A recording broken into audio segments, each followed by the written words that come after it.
जय हिंद दोस्तों, आप लोगों को हमारे YouTube चैनल में स्वागत है। दोस्तों आज जो है लूसेंट के ऑब्जेक्टिव बुक का जो है टेस्ट सीरीज लेकर के आए हैं। दोस्तों इस बुक से प्रत्येक एग्ज़ाम में प्रश्न पूछा ही जाता है। दोस्तों आप लोगों को प्रत्येक दिन जो है इस बुक से 100 से ज़्यादा प्रश्न का जो है प्रैक्टिस सेट कराया जाएगा। आप लोग जो है मिलाइएगा कि हमारा कितना प्रश्न सही हो रहा है। दोस्तों तो आज हम लेकर के आए हैं भौतिक विज्ञान के जो है यांत्रिकी चैप्टर। इसमें 100 से ज़्यादा प्रश्न है दोस्तों। तो चलिए वीडियो को स्टार्ट करते हैं। आप लोग भी मिलाइएगा कि हमारा कितना प्रश्न जो है सही हो रहा है। पहला क्वेश्चन है कार्य का जो है मात्रक पूछ रहा है। तो कार्य का ऐसा ही मात्रक जो होता है जूल होता है। ऑप्शन ए सही है। न्यूटन जो देख रहे हैं यह बल का मात्रक है। वाट जो देख रहे हैं यह शक्ति का मात्रक है। डाइन जो है बल का सीजीएस मात्रक है। अगला क्वेश्चन है दूरी की इकाई निम्नलिखित में कौन सी है। तो दूरी की इकाई जो है प्रकाश वर्ष है। ऑप्शन बी सही है। वाट जो है शक्ति का मात्रक है। जूल जो है कार्य का मात्रक है। न्यूटन जो है बल का मात्रक है। अगला क्वेश्चन है बल की जो है एसआई यूनिट क्या है। तो बल का एसआई यूनिट जो है न्यूटन है। ऑप्शन बी सही है। केल्विन जो है यह ताप का एसआई मात्रक है। पास्कल जो देख रहे हैं यह दाब का मात्रक है। वोल्ट जो देख रहे हैं यह विभव का एसआई मात्रक है। अगला क्वेश्चन है चाल की एसआई इकाई क्या है। तो चाल का एसआई मात्रक मीटर प्रति सेकंड होता है, यानी ऑप्शन सी सही हो जाएगा। चाल बराबर होता है दोस्तों दूरी बटा समय। तो दूरी बटा समय हो गया। तो दूरी का एसआई मात्रक जो होता है मीटर और समय का सेकंड, तो मीटर प्रति सेकंड हो गया। अगला है पार्सेक इकाई है। तो पार्सेक जो दोस्तों इकाई है वह दूरी की इकाई है। ऑप्शन ए सही है। अगला है निम्नलिखित में से माप की कौन सी एक इकाई है जो ब्रह्मांड के जो है विस्तार की दर की व्याख्या करता है। तो हबल जो नियतांक जो है यह ब्रह्मांड के विस्तार की दर की व्याख्या करता है। ऑप्शन बी सही हो जाएगा।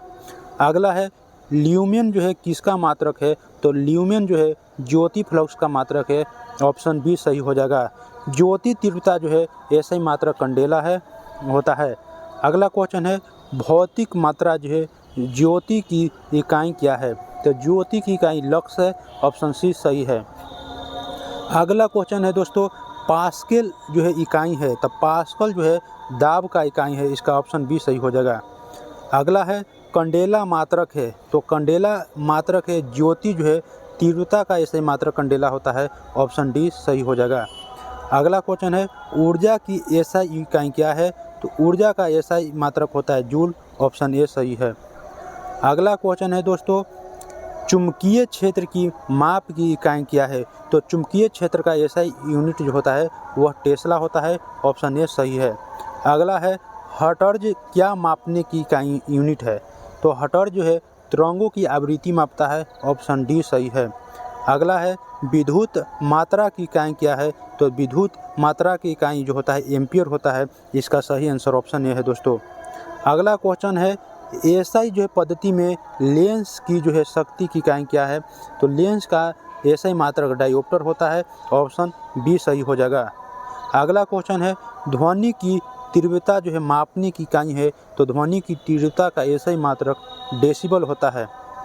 अगला क्वेश्चन है विद्युत धारा को डॉट नामक जो है इकाई द्वारा मापा व्यक्त किया जाता है।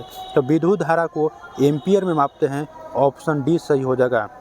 अगला है विद्युत आवेश की एसआई इकाई क्या है। तो विद्युत आवेश का एसआई मात्रक कूलम होता है। ऑप्शन सी सही हो जाएगा। दोस्तों आप लोग भी जो है कॉपी पर मिलाइएगा कि हमारा कितना जो है प्रश्न सही हो रहा है। इससे आप लोगों का जो है जांच होगा कि हमारा जो है तैयारी कहाँ तक है। अगला क्वेश्चन है निम्नलिखित में से तापमान की जो है इकाई है। तो तापमान का एसआई मात्रक जो होता है केल्विन होता है। ऑप्शन बी सही है। अगला है विद्युत ऊर्जा की जो है व्यावसायिक जो है इकाई है। तो विद्युत ऊर्जा का ऊर्जा का जो व्यावसायिक इकाई होता है किलोवाट घंटा होता है। ऑप्शन सी सही हो जाएगा। अगला क्वेश्चन है कि संवेग का जो है एसआई मात्रक है। तो संवेग बराबर होता है द्रव्यमान गुना त्वरण। द्रव्यमान गुना वेग को जो है संवेग कहते हैं। द्रव्यमान गुना वेग। तो द्रव्यमान का ऐसा मात्रक जो हो गया किलोग्राम और वेग का मीटर प्रति सेकंड, यानी किलोग्राम मीटर प्रति सेकंड। ऑप्शन बी सही हो जाएगा दोस्तों। अगला क्वेश्चन है प्रकाश वर्ष के संबंध में निम्नलिखित कथनों पर विचार कीजिए। तो प्रकाश वर्ष जो है अति शीघ्र दीर्घ जो है दूरियां मापने का मात्रक है, ये तो सही है। अगला है प्रकाश वर्ष अति जो है दीर्घ काल अंतराल मापने का मात्रक है, गलत है। अगला है प्रकाश वर्ष जो है प्रकाश की तीव्रता मापने का मात्रक, गलत। ऑप्शन ए केवल सही हो जाएगा, केवल एक सही है, तो ऑप्शन डी सही हो जाएगा दोस्तों। अगर हमारे चैनल पर दोस्तों नए हैं तो हमारे चैनल को लाइक कर ले, साथ ही साथ जो है सब्सक्राइब कर ले, साथ ही साथ अपने दोस्तों के पास भी शेयर कर ले ताकि उनको भी जो है लाभ मिल सके। दोस्तों आप लोगों को प्रत्येक दिन जो है लूसेंट का जो है ऑब्जेक्टिव जो है क्वेश्चन का जो है टेस्ट सीरीज अब चालू हो गया है दोस्तों, इससे जो है जुड़े रहिएगा अच्छे से। अगला क्वेश्चन है निम्नलिखित में से कौन सा एक ऊर्जा का मात्रक नहीं है? तो किलोग्राम मीटर प्रति जो सेकंड देख रहे हैं यह ऊर्जा का मात्रक नहीं है, यह जो है बल का मात्रक है, ऑप्शन डी सही हो जाएगा। जूल भी मात्रक है, वाट घंटा भी ऊर्जा का मात्रक होता है, न्यूटन मीटर भी ऊर्जा का मात्रक होता है दोस्तों, आप लोग याद कर लीजिएगा, एग्जाम में इस प्रश्न रहता है। अगला क्वेश्चन है दीप्त तीव्रता को मापने के लिए एसआई इकाई है? तो दीप्त तीव्रता का एसआई मापने का इकाई है कैंडेला, ऑप्शन बी सही हो जाएगा। अगला क्वेश्चन है दोस्तों निम्नलिखित में से कौन सा मात्रक वही मापता है जो एसआई इकाई पास्कल द्वारा मापी जाती है? तो पास्कल दाब मापता है, तो टॉर भी जो है दाब मापता है, ऑप्शन सी सही है। अगला क्वेश्चन है दोस्तों निम्न में से ऊष्मागतिकी तापमान की एसआई इकाई क्या है? तो आपको जो है केल्विन हो जाएगा, इसका सही आंसर ऑप्शन डी हो जाएगा दोस्तों। अगला क्वेश्चन है दिए गए कार्य की इकाई क्या है? तो कार्य का इकाई जो है जूल होता है, ऑप्शन बी सही है। अगला क्वेश्चन है त्वरण ज्ञात करने का सही सूत्र क्या होता है? तो ए बराबर भी माइनस यू बटा टी, दोस्तों पढ़े होंगे आप लोग, तो ऑप्शन ए सही हो जाएगा। अगला क्वेश्चन है त्वरण का जो है एसआई मात्रक क्या होता है? तो त्वरण का एसआई मात्रक मीटर प्रति सेकंड के स्क्वायर होता है, ऑप्शन डी सही है दोस्तों। अगला क्वेश्चन है सूची 1 को जो है सूची 2 के साथ जो है सुमेलित करना है। आपको पहला है ऊंच वेग, तो ऊंच वेग जो है मैक को मापता है, तरंगदैर्घ्य जो है एंगस्ट्रॉम, दाब जो है पास्कल, ऊर्जा जो है जूल, यानी 1 2 3 4 इसका सही आंसर हो जाएगा दोस्तों, ऑप्शन सी सही है। अगला क्वेश्चन भी है सूची 1 को जो है सूची 2 से मिलान करना है। एक तरफ जो भौतिक राशियां हैं, एक तरफ जो है इकाई हैं दोस्तों। पहला है दूरी, तो दूरी जो है प्रकाश वर्ष हो जाएगा 1 का 3, पदार्थ की मात्रा मोल हो जाता है, विद्युत आवेश की मात्रा कूलम्ब हो जाता है, ऊर्जा जो है वाट घंटा हो जाएगा, यानी कि 3 1 2 4 3 1 2 4 ऑप्शन ए सही हो जाएगा दोस्तों। अगला क्वेश्चन है दोस्तों एक फिर जो है सूची 1 को सूची 2 के साथ मिलान ही करना है। त्वरण जो होता है मीटर प्रति सेकंड के स्क्वायर, इसका ऐसे ही मात्रक होता है। बल का जो है न्यूटन होता है, और कृत कार्य का जो है जूल होता है, और आवेग का जो होता है न्यूटन सेकंड होता है, यानी कि हो जाएगा तो 4 3 1 2 4 3 1 2 ऑप्शन डी सही हो जाएगा दोस्तों। अगर आपको इस तरह का प्रश्न आपको जो है अगर परीक्षा एग्जाम में पूछा जाता है तो आपको जो है क्या करना है कि सबसे पहले जो आएगा उसको मिलान करना है, नहीं न कि 12 दे करके छोड़ देना है। अगला क्वेश्चन है प्लांक के अचर में किसका आयाम होता है? तो प्लांक के अचर में किसका आयाम होता है? तो कोणीय गति का, ऑप्शन सी सही हो जाएगा। अगला क्वेश्चन है एक लड़की जो झूले पर बैठी स्थिति में झूला झूल रही है, उस लड़की के खड़े हो जाने पर दोनों का जो है आवर्तकाल होगा, तो कम जाएगा दोस्तों, ऑप्शन ए सही होगा, क्योंकि आवर्तकाल का फॉर्मूला होता है टी बराबर 2 पाई रूट अंदर एल बटा जी होता है। जब लड़की बैठी हुई थी तो उसका लंबाई ज़्यादा था, अब जब खड़ा होगा तो उसका लंबाई घट जाएगा, क्योंकि जो है द्रव्यमान जो है नाभिक के पास रहता है दोस्तों। जब बैठेगी तो नाभिक नीचे रहेगा, और जब खड़ी हो जाएगी तो नाभिक ऊपर आ जाएगा, तो लंबाई घट जाएगा। तो आपको जो है ऑप्शन ए सही हो जाएगा इसका। अगला क्वेश्चन है घूर्णन करती एक गोल मेज पर अचानक एक लड़का आकर बैठ जाता है, तो मेज के कोणीय वेग पर क्या प्रभाव पड़ेगा? तो कोणीय वेग जो है कम हो जाएगा दोस्तों, क्योंकि कोणीय वेग जो होता है कोणीय वेग बराबर थीटा बटा टी होता है, तो थीटा आपको कम जाएगा तो कोणीय वेग भी कम जाएगा। अगला क्वेश्चन है यदि किसी चलती हुई वस्तु के वेग को 2 गुना कर दिया जाए तो उसका जो होता है त्वरण दोगुना हो जाएगा, गलत है। गतिज ऊर्जा जो दोगुनी हो जाएगा, गलत। गतिज जो 4 गुना हो जाएगा, ऑप्शन सी सही है, क्योंकि आपको जो है गतिज ऊर्जा का फॉर्मूला हाफ एम वी के स्क्वायर पढ़े होंगे दोस्तों। अगर वेग दुगुना कर रहे हैं तो 2 दूनी 4, तो गतिज ऊर्जा 4 गुना हो जाएगा। अगला क्वेश्चन है किसी पिंड के जो है द्रव्यमान तथा भार में अंतर होता है क्योंकि द्रव्यमान जो रहता है वह स्थिर रहता है जबकि भार जो है परिवर्तनीय होता है। ऑप्शन बी सही है। अगला क्वेश्चन है किसी भी स्थिर या गतिशील वस्तु की स्थिति और दिशा में तब तक कोई परिवर्तन नहीं होता जब तक उस पर कोई बाह्य बल सक्रिय न हो। तो यह जो है न्यूटन का गति का जो है प्रथम नियम से है। ऑप्शन ए सही हो जाएगा। अगला क्वेश्चन है किसी असंतुलित बल द्वारा किसी पिंड में उत्पन्न जो है त्वरण जो होता है वह बल के अनुत्क्रमानुपाती होता है। ऑप्शन बी सही है क्योंकि बल का फॉर्मूला F बराबर होता है ma और जो है बल और त्वरण के बीच जो है समानुपाती का संबंध है। अगला क्वेश्चन है न्यूटन के गति के तीसरे नियम के अनुसार क्रिया तथा प्रतिक्रिया से संबंध होता है हमेशा भिन्न भिन्न वस्तु पर ही लगे होने चाहिए। ऑप्शन सी सही है तभी आपको जो न्यूटन का तीसरा नियम का नियम पालन होगा। अगला क्वेश्चन है प्रत्येक क्रिया के बराबर व विपरीत दिशा में एक प्रतिक्रिया होती है। यह न्यूटन का जो है तृतीय गति नियम है। ऑप्शन सी सही है। अगला क्वेश्चन है दोस्तों जल में तैरना न्यूटन की गति के किस नियम के कारण संभव है। तो तृतीय नियम का। ऑप्शन सी सही है। अगला क्वेश्चन है कोई पिंड तब तक जो है विरामावस्था में ही बना रहेगा जब तक उस पर कोई बाह्य बल कार्य नहीं करता है। यह कथन किसका है। तो न्यूटन का है। ऑप्शन ए सही है। अगला क्वेश्चन है बल की परिभाषा आती है न्यूटन के प्रथम गति नियम से बल की परिभाषा आता है। ऑप्शन ए सही है। अगर बल का व्यंजन यानी फार्मूला पूछ देता है तो न्यूटन के दूसरा नियम हो जाता है दोस्तों। अगला क्वेश्चन है किसी पिंड के उस गुणधर्म को क्या कहते हैं जिससे वह सीधी रेखा में विराम या एक समान गति की स्थिति में किसी भी परिवर्तन का विरोध करती है तो उसे जड़त्व कहते हैं। ऑप्शन बी सही है। अगला है किस नियम को जड़त्व का नियम भी कहा जाता है। तो न्यूटन के गति के प्रथम नियम को जो है जड़त्व का नियम भी कहा जाता है। ऑप्शन ए सही है। अगला क्वेश्चन है दोस्तों गाड़ी खींचता हुआ घोड़ा किस बल के कारण आगे बढ़ता है। तो पृथ्वी द्वारा घोड़े के पैरों पर आरोपित बल से जो है घोड़ा आगे बढ़ता है। ऑप्शन डी सही है।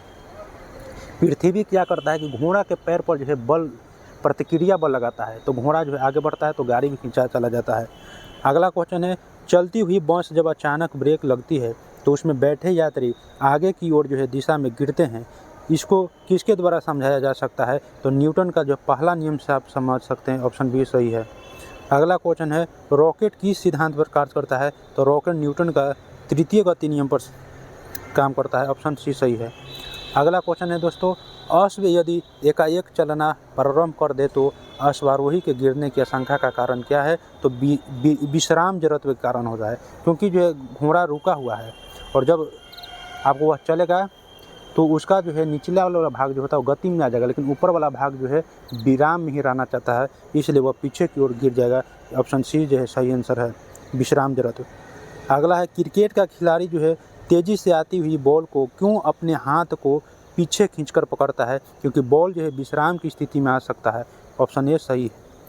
अगला है बल गुणनफल है तो बल जो है द्रव्यमान और जो है त्वरण का गुणनफल है। ऑप्शन बी सही है यानी F बराबर होता है ma यानी द्रव्यमान और त्वरण का गुणनफल होता है। अगला क्वेश्चन है जब कोई व्यक्ति चंद्रमा पर उतरता है तो उसके शरीर में उपस्थित जो है भार घट जाएगा लेकिन मात्रा जो है अपरिवर्तित रहेगा।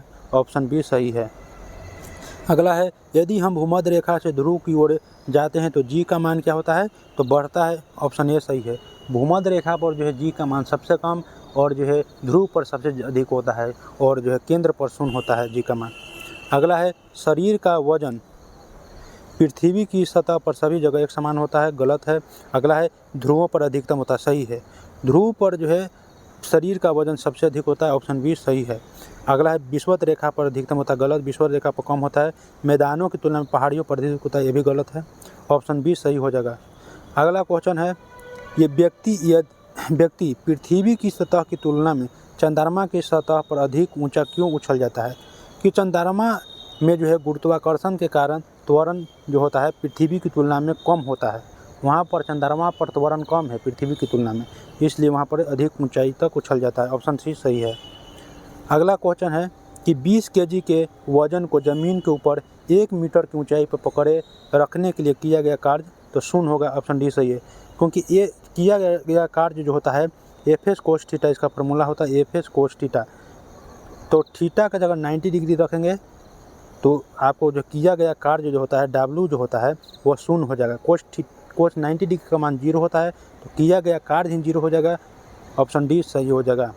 अगला क्वेश्चन है, एक व्यक्ति एक दीवार को धक्का देता है पर उसे विस्थापित करने में असफल रहता है तो वह करता है। ये भी जो है कोई भी कार्य नहीं करता है। ऑप्शन ए सही है, क्योंकि W बराबर होता है एफ एस और यहाँ पर जो है विस्थापन शून्य हो गया। जब विस्थापन जब शून्य हो गया दोस्तों तो कोई कार्य नहीं हुआ, किया गया कार्य शून्य हो जाएगा। अगला क्वेश्चन है, पहाड़ी पर चढ़ता एक व्यक्ति आगे की ओर झुक जाता है क्योंकि अस्थायित्व बढ़ाने के लिए। ऑप्शन डी सही है। अगला क्वेश्चन है दोस्तों, पीसा की ऐतिहासिक मीनार तिरछी होते हुए भी नहीं गिरती है क्योंकि इसके जो है आपको गुरुत्वाकेंद्र से जाने वाली ऊर्ध्वाधर रेखा जो है आधार से होकर जाती है। ऑप्शन ए सही है। अगला क्वेश्चन है, जाड़े की रातों में अत्यधिक ठंड पड़ने पर पानी की पाइप फट जाती है क्योंकि जमने के बाद क्या होता है कि पानी का आयतन बढ़ जाता है। ऑप्शन सी सही है। अगला है, पानी से भरी डाट लगी बोतल जमने पर जो टूट जाएगी क्योंकि ये भी वही है कि जमने पर जल का आयतन बढ़ जाता है। ऑप्शन सी सही है। अगला क्वेश्चन है, जल के आयतन में क्या परिवर्तन होगा यदि तापमान 9 डिग्री सेल्सियस से गिरा कर 3 डिग्री सेल्सियस कर दिया जाता है। तो जल का जो तापमान जो है आयतन सबसे कम जो है 4 डिग्री सेल्सियस पर सबसे कम होता है दोस्तों। तो 9 डिग्री से जैसे जैसे 4 पर जाएंगे तो आगे घटेगा, फिर 4 से 3 जाएंगे ऊपर जाएंगे तो बढ़ेगा, पहले घटेगा फिर बाद में बढ़ेगा। ऑप्शन सी सही है दोस्तों। अगला है, एक झील में तैरने वाली इस्पात की नाव के लिए नाव द्वारा विस्थापित पानी का भार कितना होगा। तो नाव के उस भाग के भार के बराबर जो झील के पानी की सतह के नीचे है। ऑप्शन सी सही है। अगला क्वेश्चन है, किसी कालीन की सफाई के लिए यदि उसे छड़ी से पीटा जाए तो उसमें कौन सा नियम लागू होता है। तो न्यूटन का जो है गति का पहला नियम लागू होता है। ऑप्शन ए सही हो जाएगा दोस्तों। अगला क्वेश्चन है दोस्तों, सड़क पर चलने की अपेक्षा बर्फ़ पर चलना कठिन है क्योंकि बर्फ़ पर जो है घर्षण जो होता है सड़क की अपेक्षा कम होता है। ऑप्शन जो है डी सही होगा, बर्फ़ में सड़क की अपेक्षा घर्षण कम होता है। ऑप्शन डी सही होगा। अगला क्वेश्चन है, रोड़ी युक्त सड़क की तुलना में बर्फ़ पर चलना कठिन होता है क्योंकि ये भी वही है कि पैर तथा बर्फ़ के जो है मध्य घर्षण बल रोड़ी एवं पैर के जो है मध्य घर्षण बल की तुलना में कम होता है। ऑप्शन बी सही हो जाएगा। अगला क्वेश्चन है, लकड़ी के बेलनाकार पात्र को खींचने की जगह लुढ़काना आसान होता है क्योंकि जो लुढ़कना अवस्था का घर्षण बल जो होता है फिसलन अवस्था के घर्षण बल की तुलना में बहुत कम होता है। जब घर्षण बल कम होगा तो आराम से जो है लुढ़केगा। ऑप्शन बी सही हो जाएगा दोस्तों। अगला क्वेश्चन है, एक नदी में चलता हुआ जहाज समुद्र में आता है तब जहाज का स्तर थोड़ा ऊपर उठ जाता है, पहले थोड़ा ऊपर उठ जाएगा। ऑप्शन बी सही है, क्योंकि जो है समुद्र के पानी का घनत्व जो होता है ज़्यादा हो जाता है समान जल की तुलना में। अगला क्वेश्चन है, लोहे की कील पारे में क्यों तैरती है जबकि यह पानी में डूब जाती है। लोहे का जो घनत्व होता है वह पारे से जो है कम होता है। लोहे का जो घनत्व होता है पानी से अधिक तथा पारे से कम होता है। बिल्कुल सही, ऑप्शन सी है। लोहे का जो घनत्व है वह पानी से अधिक तथा पारे से कम होता है। ऑप्शन सी सही आंसर है। अगला क्वेश्चन है, जब एक ठोस पिंड को पानी में डुबोया जाता है तो उसके भार में ह्रास होता है। यह ह्रास कितना होता है। तो विस्थापित पानी के भार के बराबर होता है। ऑप्शन ए सही हो जाएगा दोस्तों। अगला क्वेश्चन है, बर्फ़ जो है पानी में तैरता है परंतु अल्कोहल में डूब जाता है क्योंकि। तो बर्फ़ जो का घनत्व जो होता है वह पानी से जो है ज़्यादा और जो है अल्कोहल से कम होगा दोस्तों। बर्फ़ पानी से जो है हल्का होता है और अल्कोहल से भारी होता है। ऑप्शन डी सही हो जाएगा। अगला क्वेश्चन है, स्टील की गोली पारे में तैरती है क्योंकि। ये भी वही कारण है कि स्टील का घनत्व जो होता है पारे की अपेक्षा आपको जो है कम होता है। पारे का घनत्व जो होता है स्टील की अपेक्षा अधिक होता है। ऑप्शन बी सही हो जाएगा, यानी कि स्टील का जो घनत्व कम और पारे का घनत्व अधिक होता है।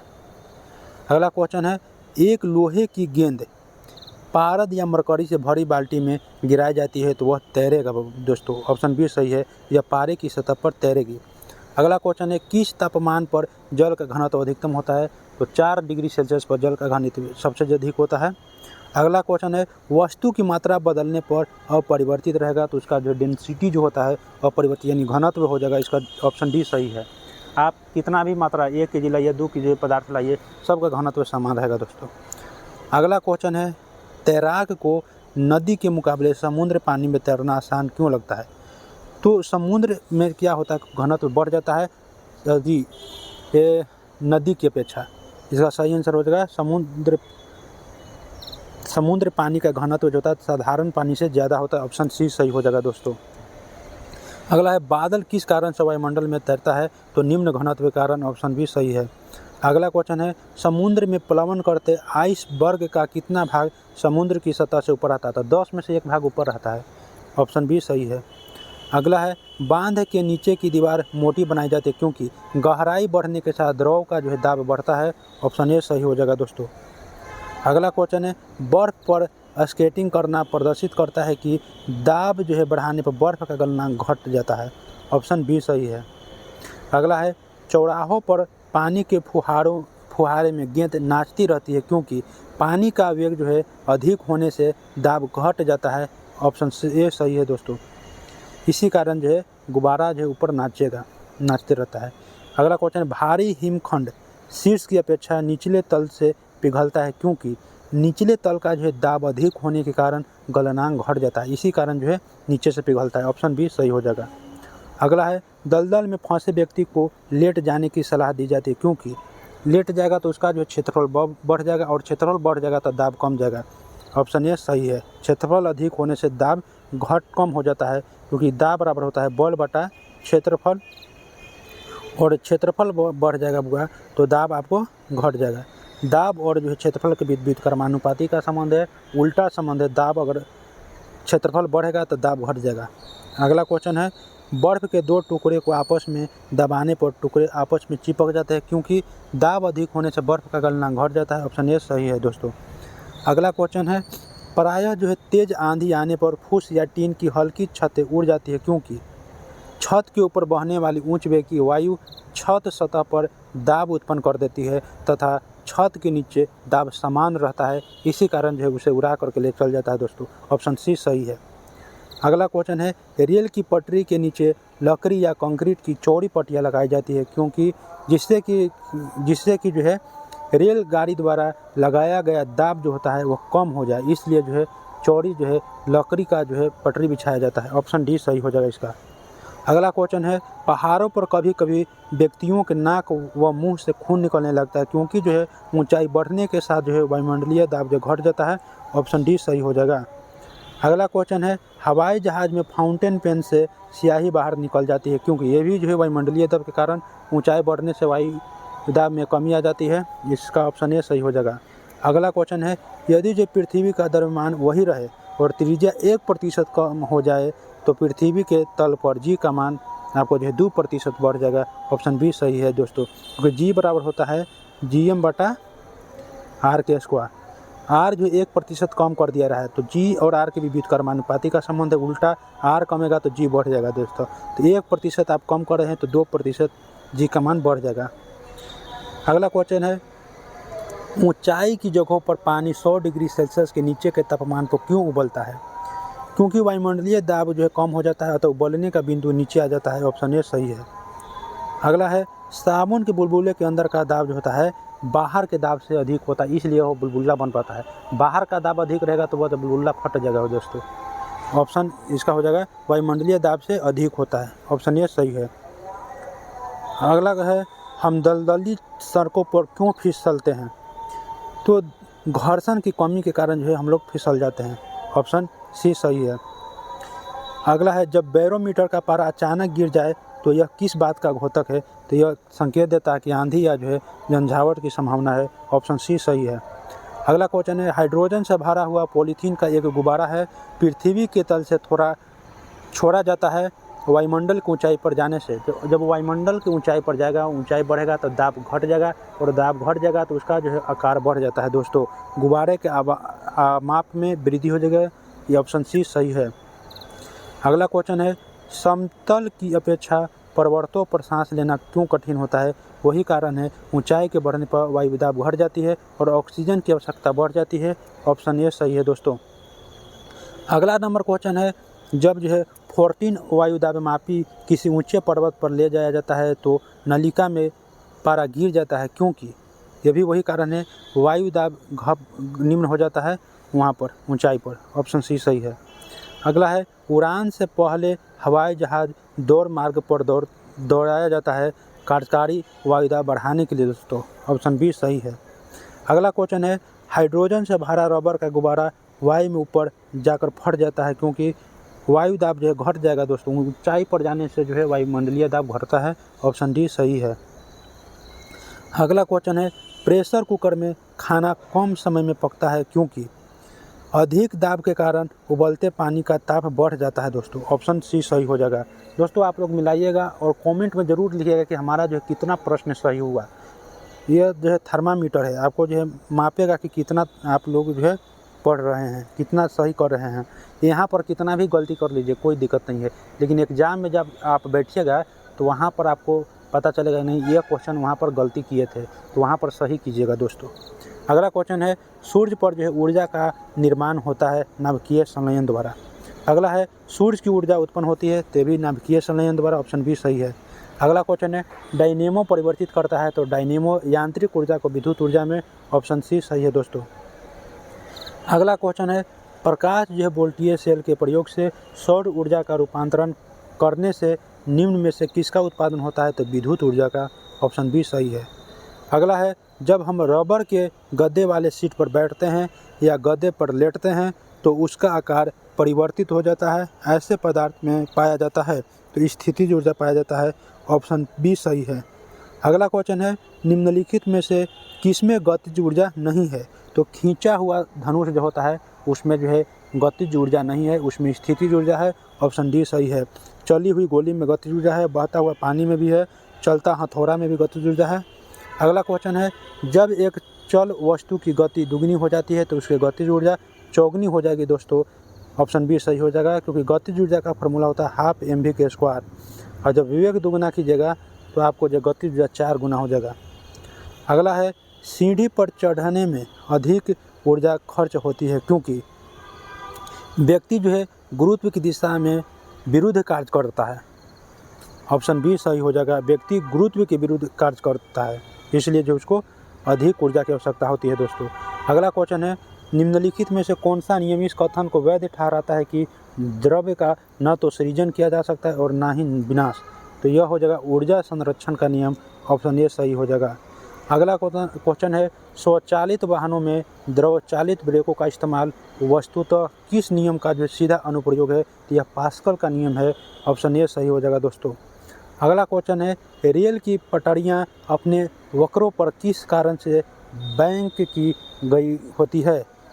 तो रेलगाड़ी के भार के क्षैतिज घटक से आवश्यक अभिकेंद्रीय बल प्राप्त किया जा सके, इसलिए उसको जो है बैंक किया जाता है। ऑप्शन सी सही है दोस्तों। अगला क्वेश्चन है, साइकिल चलाने वाला मोड़ लेते समय क्यों झुकता है? तो वह झुकता है ताकि जो है गुरुत्व केंद्र आधार के अंदर बना रहे और वह उसे गिरने से बचाएगा। ऑप्शन बी सही हो जाएगा दोस्तों इसी तरह की वीडियो को देखने के लिए हमारे जो है चैनल से जुड़े रहिएगा। आपको प्रत्येक दिन जो है लूसेंट का जो है बुक का जो है ऑब्जेक्टिव का जो है प्रैक्टिस कराया जाएगा दोस्तों। आप लोगों को 1 से 1.5 महीना में जो लूसेंट बुक पूरा जो है जब प्रैक्टिस कराया जाएगा, पूरा का पूरा क्वेश्चन बतलाया जाएगा। आप लोग अगर यह जो है बुक का जो है प्रैक्टिस कर लेते हैं तो प्रत्येक एग्ज़ाम में इससे प्रश्न आपको जो है देखने के लिए मिलता है दोस्तों। प्रत्येक पूछता है। अगर आप इस चैनल पर नए हैं तो चैनल को लाइक कर ले, सब्सक्राइब कर ले, साथ ही साथ अपने दोस्तों के पास शेयर भी कर ले, ताकि उनको भी मालूम हो जाए कि लूसेंट बुक का जो है ऑब्जेक्टिव का जो है टेस्ट सीरीज चल रहा है, उनको भी इसका जो है लाभ मिल सके। दोस्तों वीडियो को अंत तक देखने के लिए धन्यवाद। जय हिंद दोस्तों।